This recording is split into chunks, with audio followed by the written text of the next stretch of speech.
This is Beyond the Business. When we hear the words air control, we usually think about something very specific: air traffic control, aircraft routes, managed movement in the sky. Something structured, coordinated, designed to prevent collision. But that is control of movement, not control of medium itself. Because the air we live in is not a system designed for navigation. It is a system we depend on but don't control. It moves across borders, it carries emissions, particles, heat, chemistry. It connects cities, industries, oceans, and continents into a single continuous layer.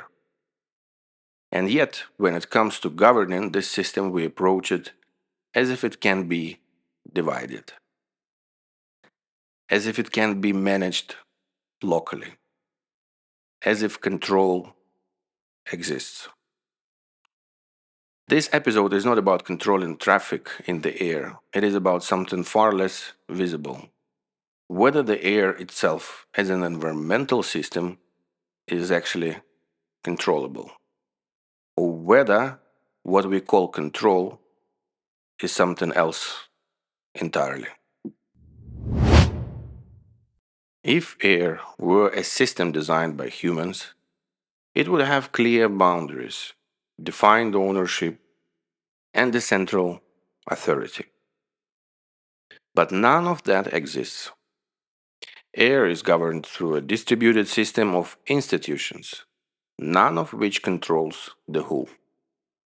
At the global level, the United Nations Framework Convention on Climate Change includes 195 countries and defines climate commitments. But it does not regulate air quality directly, and it has no enforcement mechanism. The World Meteorological Organization monitors atmospheric condition, but it does not regulate emissions. Control is divided by sector.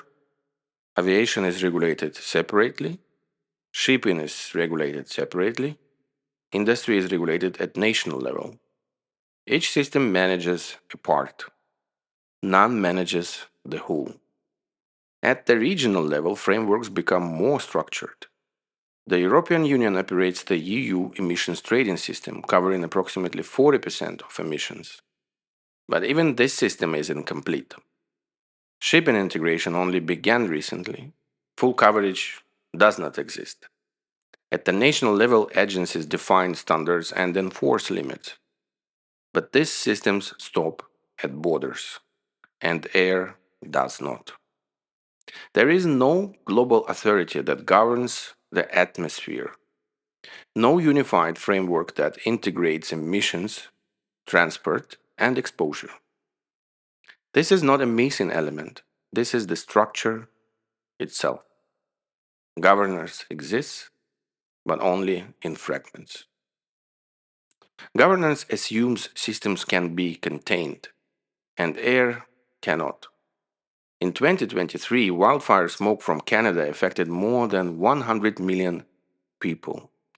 New York recorded air quality index levels above 400. Within days, the same smoke crossed the Atlantic and reached Europe. And this is not a local event, it is a continental system. Saharan dust moves 100 to 200 million tons of particles across regions every day. It reaches Europe, it reaches the Americas. No national system controls this. At the same time, regulation remains local. Emission limits are defined with borders, compliance is measured domestically, but exposure is not.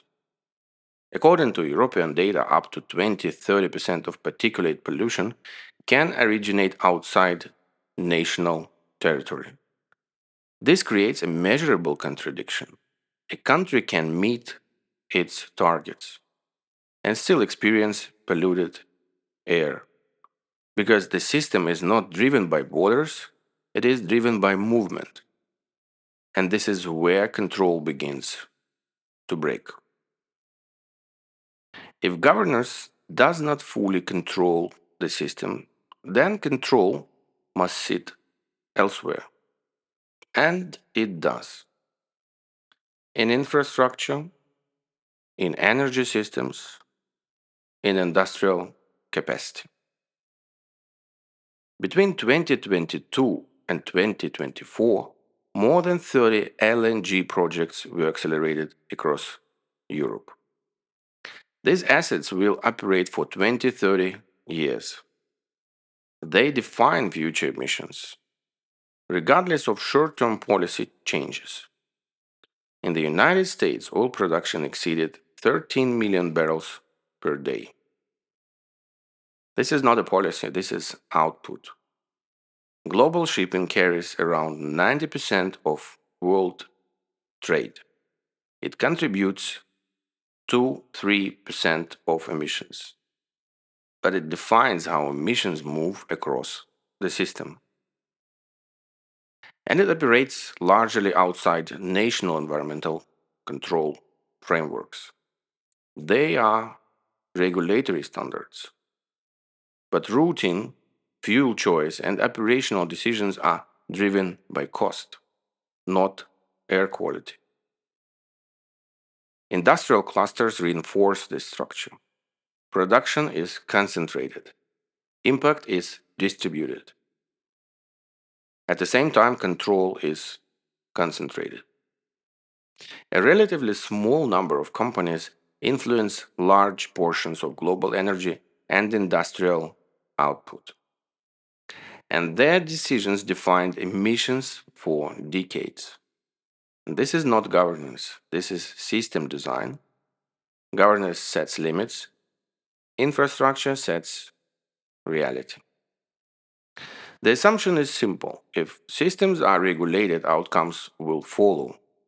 But this is where the system fails. In Europe, cities continue to exceed nitrogen dioxide limits despite long-standing directives. Regulation exists, compliance does not fully follow. In India, for example, national standards are defined.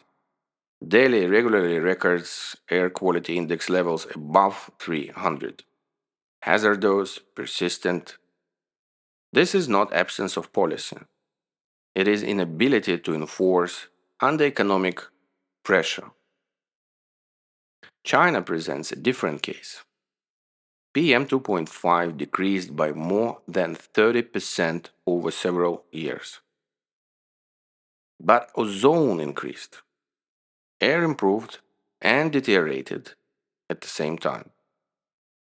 Because air is not a single variable system, and this is where the illusion of control becomes visible.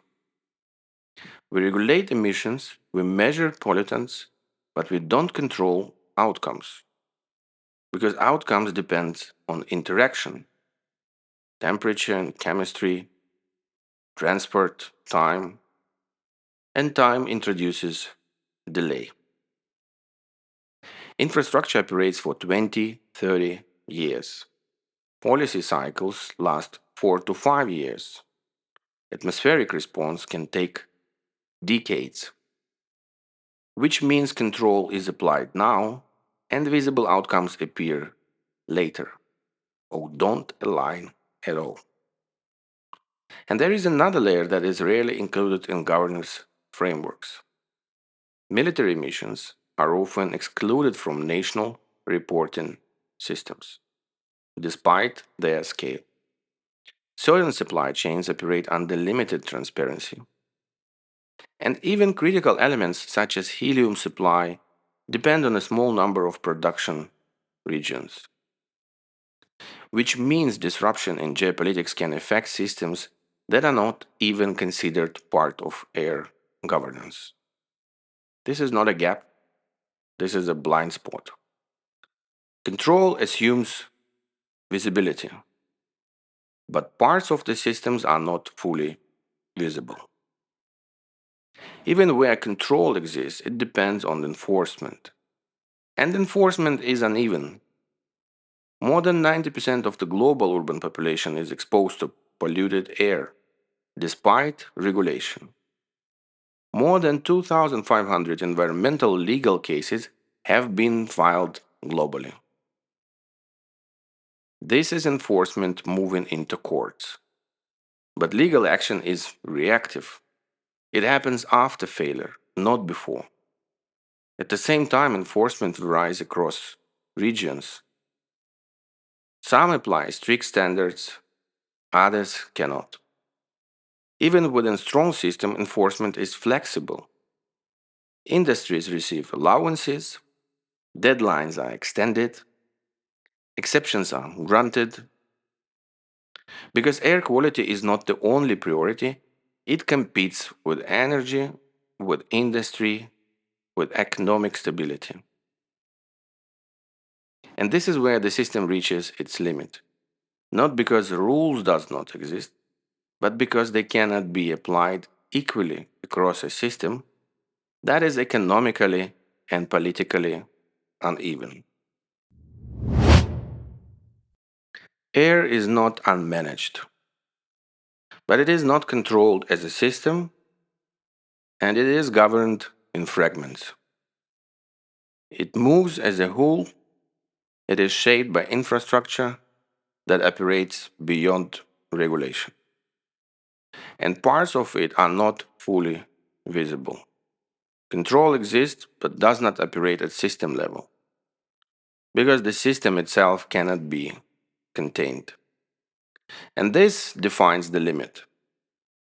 We don't control air, we influence parts of it under conditions that are not fully aligned.